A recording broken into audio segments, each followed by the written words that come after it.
In example 4, suppose the average waiting time for a customer's call to be answered by a company representative is 5 minutes. The first part here, we want to be able to find the probability that a call is answered during the first minute. We are given that the mean of the exponential distribution is 5 minutes. And so from the result of the example 3, we know that the probability density function is the following. So f of t is going to equal 0 if t is less than 0, and f of t is going to equal 0.2 e to the negative t divided by 5 if t is greater than or equal to 0.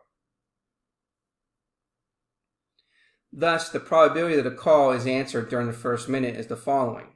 So we want to find the probability that the call is answered between 0 and 1. Goes from 0 to 1 of that function dt. So the upper and lower limits now are 0 and 1 of this function 0.2 e to negative t divided by 5 dt. And now we're going to take the antiderivative of that, going from 0 to 1.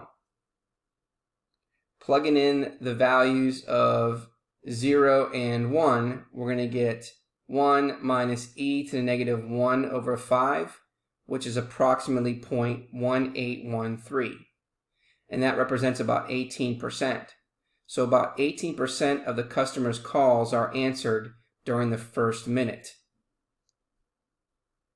The next step is to find the probability that a customer waits more than 5 minutes to be answered. The probability that a customer waits more than 5 minutes is the following. We'll find the probability that t is greater than 5.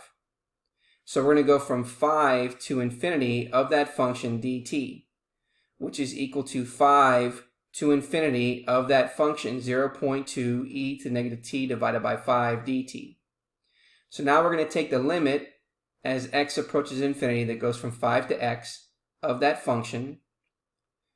So now taking the antiderivative of that becomes the limit as x approaches infinity of e to the negative 1 minus e to the negative x over 5, which is equal to 1 over e, which is approximately about 0.368 or 36.8%.